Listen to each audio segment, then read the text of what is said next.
नई story cartoon कहानियाँ। गरीब नूडल्स वाले की सफलता।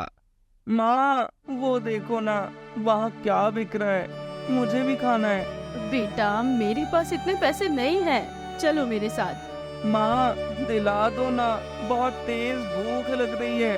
तभी वहाँ पर खड़े एक व्यक्ति ने उसे एक प्लेट नूडल्स दिला दिए, जिसे देखकर राहुल बहुत ज्यादा खुश हो गया और खुशी खुशी उसे खाने लगा। अपने बच्चों की खुशी देखकर मीना की आंखों में आंसू आ गए। मीना एक बहुत गरीब घर से थी और पति का देहांत हो जाने के बाद वो अकेले ही अपने बच्चे का लालन पालन कर रही थी।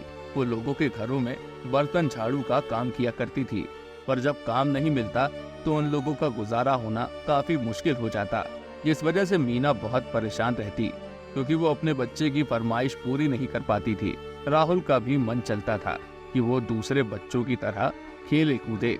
माँ हम लोग कब अमीर होंगे, कब मैं दूसरे बच्चों की तरह खेल पाऊंगा। बेटा तुम चिंता मत करो, भगवान पर भरोसा रखो, सब सही हो जाएगा। माँ पिताजी कहाँ चले गए, हमें छोड़कर? वो कब लौट कर आएंगे? माँ मुझे पिताजी की बहुत याद आती है। ये सुनकर मीना की आंखों में आंसू आ गए और वो अपने बेटे राहुल को कोई भी जवाब नहीं दे पाई, पर वो कुछ ऐसा करना चाहती थी जिससे उन दोनों का गुजारा आराम से हो सके। और जब उसने अपने बेटे राहुल को नूडल्स खाते हुए देखा तो उसके मन में विचार आया, क्यों ना वो भी इसी का काम खोल ले। पर इसके लिए उसे पैसे चाहिए थे जो उसके पास नहीं थे, और उसने सोचा कि वो पहले मजदूरी करके पैसे कमाएगी और जब पैसे इकट्ठे हो जाएंगे तो वो उन्हीं से अपना नूडल्स का काम खोलेगी। समय तेजी से गुजर रहा था। लगभग 1 महीने के बाद उसके पास पैसे हो चुके थे कि वो नूडल्स का काम खोल सके, और इसीलिए वो बाजार जाकर सारा सामान लेकर आ गई और फिर वो घर आ गई।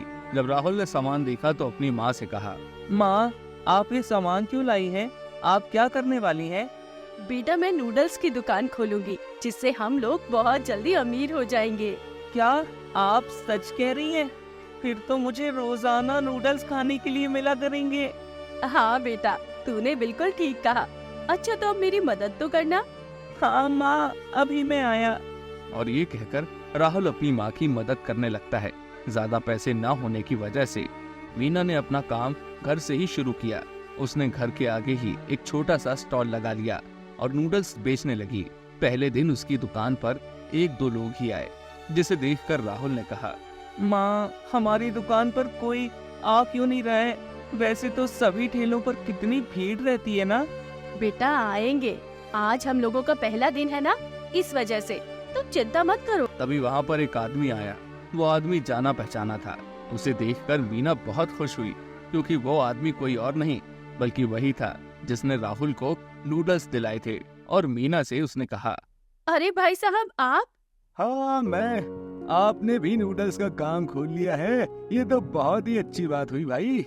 हाँ क्या करूँ, कोई काम धंधा मिलता ही नहीं है और मैं नहीं चाहती हूँ कि मेरा बेटा दुखी रहे, इसीलिए ये काम खोल लिया।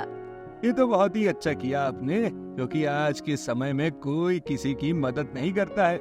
चलिए फिर मुझे भी एक प्लेट खिला ही दीजिए। हाँ हाँ भाई साहब क्यों नहीं। और ये कहकर उसने रमेश को 1 प्लेट नूडल्स दे दिए। जब रमेश ने नूडल्स खाए तो वो बहुत ही हैरान हुआ, क्योंकि मीना ने बहुत ही स्वादिष्ट नूडल्स बनाए थे जो आसपास के ठेलों से काफी अलग थे। और उसने मीना से कहा, अरे आपने तो बहुत ही अच्छे नूडल्स बनाए हैं भाई, कहाँ से सीखे आपने? कहीं से नहीं भाई साहब, बस ऐसे ही देखकर सीख लिया है। उस दिन जब मैं उस दुकान पर खड़ी हुई थी तभी मैंने इस दुकानदार को बनाते हुए देखा था, पर मैंने देखा कि उसने सामान बहुत कम डाला है, बस मैंने सामान थोड़ा ज्यादा डाल दिया। अरे ये तो बहुत ही अच्छी बात है, आपके नूडल्स बहुत ही स्वादिष्ट हैं। ऐसे नूडल्स मैंने कभी भी नहीं खाए।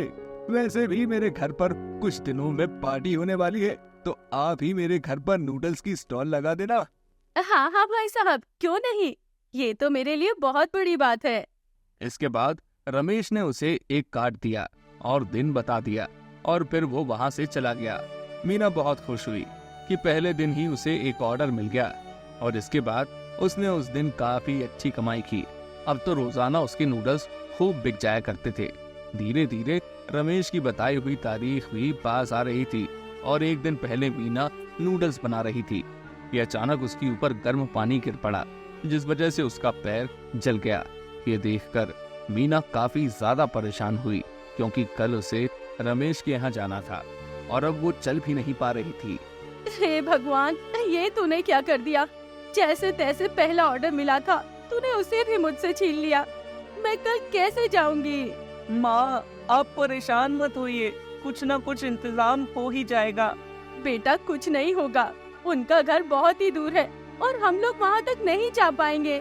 तू तो देख ही रहा है मेरा पैर कितना ज्यादा जल गया। आप चिंता मत कीजिए, आप दवाई ले लीजिए, सब कुछ ठीक हो जाएगा माँ। और इसके बाद मीना दवाई ले लेती है, जिससे उसे आराम मिल जाता है। पर अभी भी उसका पैर इतना ठीक नहीं हो पाया था कि वो ज्यादा दूर का सफर तय कर पाए। अगले दिन मीना को हल्का बुखार भी आ गया और वो चारपाई से उठ भी नहीं पाई। वहीं दूसरी तरफ रमेश उसका इंतजार कर रहा था कि अभी तक मीना आई क्यों नहीं, और वो इसी सिलसिले में उसके घर आया। जब उसने देखा कि मीना चारपाई पर लेटी हुई है, तो उसने उससे कहा, अरे क्या हो गया आपको? आप इस तरह क्यों लेटी हुई है? आज तो आपको मेरे यहाँ स्टॉल लगाना था ना। हाँ भाई साहब, मुझे पता है, पर कल मेरा पैर जल गया, जिस वजह से मुझे माफ कर दीजिए। मैं स्टॉल नहीं लगा पाऊंगी क्योंकि मैं आपके घर नहीं जा पाऊंगी। मुझसे तो चला भी नहीं जा रहा। क्या? ये तो बहुत बड़ी गड़बड़ हो गई। मैंने तो किसी दूसरे को बुलाया भी नहीं, मैंने तो सिर्फ आपसे ही कहा था। अब मैं क्या करूं? ये कहकर रमेश कुछ सोचने लगता है और तभी उसके दिमाग में एक उपाय आता है और वो फिर मीना से कहता है, आप चल ही तो नहीं सकती है ना, पर गाड़ी में तो बैठकर आप जा ही सकती है। वहीं आपका सामान भी गाड़ी में आराम से आ जाएगा। आप बस बैठे बैठे यहाँ पर नूडल्स बनाते रहना, मैं आपके साथ एक दो आदमी लगा दूंगा। ये सुनकर मीना बहुत खुश हो गई और उसने अपनी दवाई खाई और फिर वो अपने बेटे के साथ रमेश के घर चली गई। वहां जाकर उसने सभी के लिए बहुत सारे नूडल्स बनाए। जब लोगों ने मीना की नूडल्स खाए तो सभी ने मीना की खूब तारीफ की, जिसे देखकर मीना बहुत खुश हो गई और रमेश भी काफी खुश था, क्योंकि सभी लोग नूडल्स बड़े चाव से खा रहे थे। इसके बाद रमेश ने मीना को अपने रिश्तेदारों से मिलवाया और उनसे कहा, अगर आप लोग इनके नूडल्स खाना चाहते हैं तो इनकी दुकान पर आ सकते हैं। हाँ हाँ भाई साहब, क्यों नहीं, ऐसे नूडल्स तो मैं रोज खाना चाहूंगा। ये सुनकर मीना बहुत खुश हुई। वहीं उसकी दुकानदारी और भी बढ़ गई। ये सब देखकर मीना ने रमेश को धन्यवाद दिया और अब मीना की दुकान बहुत अच्छी चलने लगी थी, क्योंकि रमेश ने उसका जो प्रचार किया था उस जगह से उसकी दुकान पर बहुत ज्यादा भीड़ होने लगी थी। ये देखकर मीना बहुत ही खुश थी, पर उसने एक फैसला किया कि वो गरीबों को फ्री में नूडल्स दिया करेगी, क्योंकि ये सब भगवान की कृपा से हो पाया था और भगवान ने ही रमेश को उसके पास भेजा था। तभी वो इस मुकाम पर पहुंच पाई थी और अब वो बहुत खुश भी थी और उसने बड़ी सी नूडल्स की दुकान भी खोल ली थी। साथ ही उसने अपने घर को भी काफी बड़ा करवा लिया था और अब उसका बेटा भी स्कूल पढ़ने जाने लगा था और अब वो बाकी बच्चों के साथ खेलता भी था, जिससे वो बहुत खुश था। और अपने बेटे को खुश देखकर मीना भी बहुत ही खुश थी। तो हमें इस कहानी से ये सीख मिलती है कि हमें अपनी गरीबी से घबराना नहीं चाहिए और अपने काम को पूरी लगन से करना चाहिए, जिससे हम अपने काम में ही सफल हो जाते हैं।